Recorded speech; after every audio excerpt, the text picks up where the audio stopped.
Pressure देखने को मिल रहा है। और अब ध्यान रखें, क्योंकि अगर 900 रुपए के नीचे गया, एक बहुत ही स्ट्रांग सपोर्ट है 900 रुपए पे, अगर 900 का आंकड़ा ब्रेक हो गया, उसके नीचे फिसला, तो फिर गिरावट बढ़ेगी। इसलिए कॉशियस अप्रोच रहेगी। आपके पास जो लॉन्ग पोजीशन है उसमें 900 रुपए का स्टॉप लॉस लगाएं। उससे पहले कोई बाउंस बैक मिल जाए और 1000 रुपए या 1020 तक के प्राइस देखने को मिल जाए, तो वहां पर लॉन्ग पोजीशन से निकल जाए तो बेहतर रहेगा। खरीदारी करनी है 1120 रुपए के ऊपर, उसके पहले स्टॉक में खरीदारी नहीं करनी है। तो कॉशियस अप्रोच के साथ आपको पूरा रिव्यू करना होगा और 1120 के ऊपर जाने पर ही यहाँ पर खरीदारी की सलाह आपको दी गई है। अब हमारे साथ कानपुर से अजय जुड़ गए हैं। सर, स्वागत है आपका सीएनबीसी आवाज पर। क्या पूछना चाह रहे हैं आप?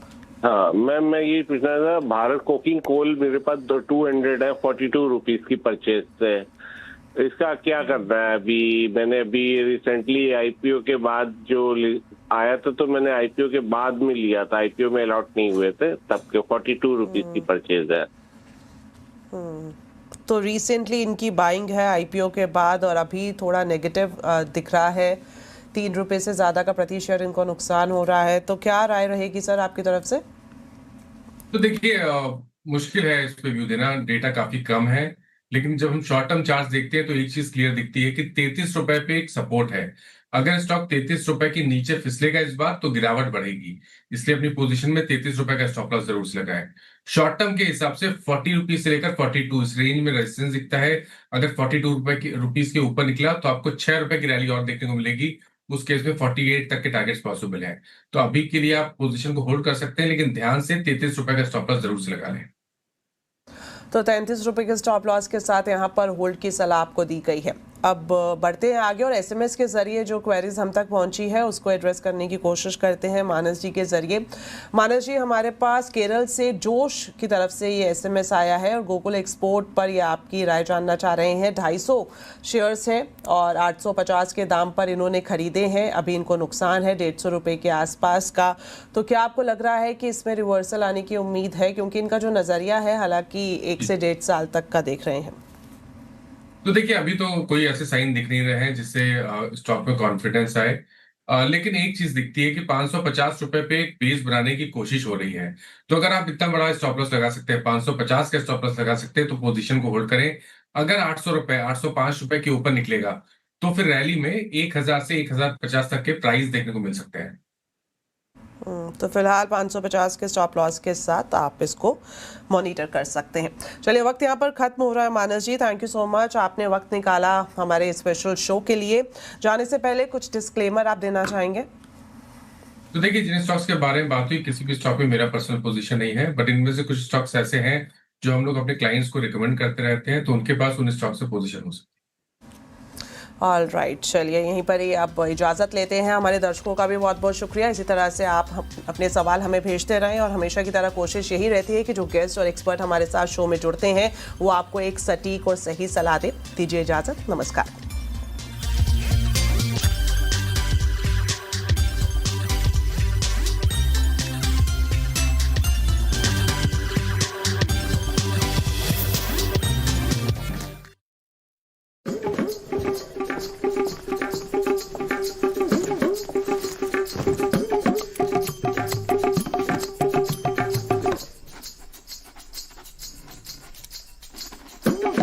मेरे केस बैकलॉग को क्लियर करने के लिए एक सिस्टम बनाओ।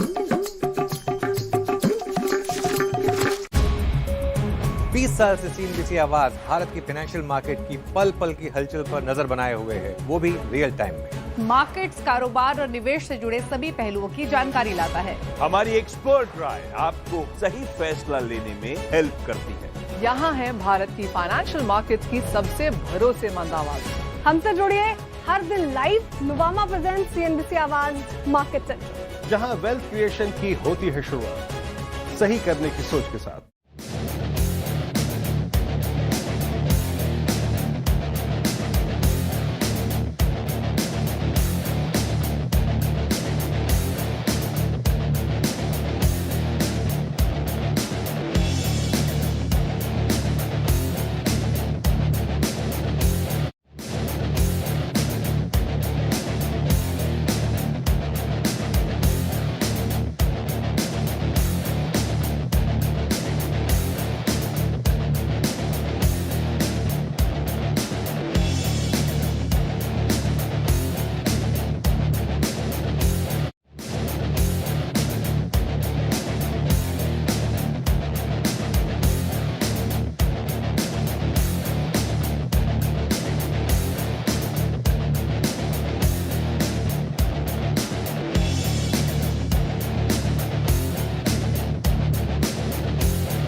है नेटवर्क 18 और आप देख रहे हैं CNBC आवाज।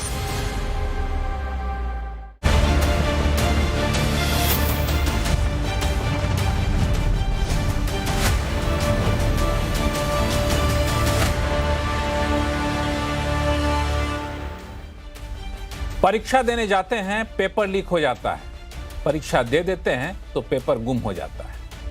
पेपर अगर गुम नहीं होता है तो कॉपी पूरी तरह से चेक नहीं होती।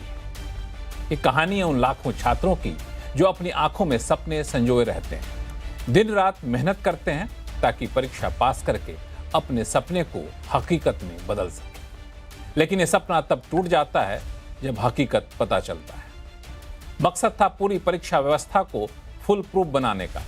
नेशनल टेस्टिंग एजेंसी बनाई गई ताकि सभी एंट्रेंस एग्जाम बेहतर तरीके से कराया जाए और ज़रूरत के हिसाब से बेहतर टैलेंट का सिलेक्शन किया जा सके। लेकिन नतीजा आपके सामने है। सीबीएसई ने छात्रों की कॉपी चेक करने का नया तरीका निकाला, ऑन स्क्रीन मार्किंग का, जहां आंसर शीट को स्कैन किया जाता है और फिर उसकी ऑनलाइन चेकिंग की जाती है। पहली बार 12वीं बोर्ड की परीक्षा में इसे लागू किया गया, लेकिन नतीजा आपके सामने है। ठीक से कॉपी स्कैन तक नहीं हुई, कॉपी स्कैन हो भी गई तो कई सवालों के जवाब चेक ही नहीं हुए। आखिर इतनी लापरवाही क्यों?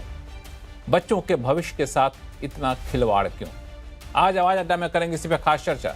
नमस्कार, मैं हूं लक्ष्मण राव और हमारे साथ जुड़ रहे हैं विशेष मेहमान, जाने माने शिक्षाविद प्रोफेसर CB शर्मा साहब हैं, माई कैरियर माई फ्यूचर के CEO अमरीक सिंह साहब हैं, T-Trans के एजुकेशन की डायरेक्टर शुभ्रा चतुर्वेदी हैं, राजनीतिक विश्लेषक प्रोफेसर संगीत रागी साहब हैं और सत्य हिंदी के फाउंडर वरिष्ठ पत्रकार आशुतोष जी हमारे साथ कुछ ही देर में जुड़ेंगे। आप सभी मेहमानों का बहुत बहुत स्वागत है। शुरुआत में प्रोफेसर CB शर्मा साहब आपसे करना चाहूँगा। आपने इस पूरी प्रक्रिया को बदलते हुए काफ़ी करीब से देखा है। जहाँ तक मैं जानता हूँ उस प्रक्रिया के बदलाव के कई सारे विचार विमर्श में आप शामिल भी रहे हैं। आपको क्या लगता है दिक्कत कहाँ हुई? शुरुआत में ज़्यादा फोकस करूंगा, जो सबसे ज़्यादा संगीन इन दिनों बना हुआ है CBSE की जो ऑन स्क्रीन पेपर चेकिंग की व्यवस्था की गई थी, उसको लेकर के। देखिए, जहां तक ऑन स्क्रीन इवैल्यूएशन की व्यवस्था है, ये कोई नई नहीं है। ये कम से कम 15 साल पुराना है और हम लोगों ने इसको विश्वविद्यालयों में, स्कूल बोर्ड में चलते देखा है। सावित्रीबाई फुले यूनिवर्सिटी पुणे इसको 2008-9 से शुरू की थी। उड़ीसा बोर्ड इसको बहुत पहले से किया था। तो ये कहना बिल्कुल गलत होगा कि ये टेक्नोलॉजी या ये प्रथा नई है। ये पुरानी प्रथा है, इसको हम लोग टेस्ट किए हैं। जैसा आपको पता है कि बोर्ड्स इसको बहुत कम, स्टेट बोर्ड्स यूज किए थे। मैं राष्ट्रीय ओपन स्कूल का चेयरमैन था, मेरे समय भी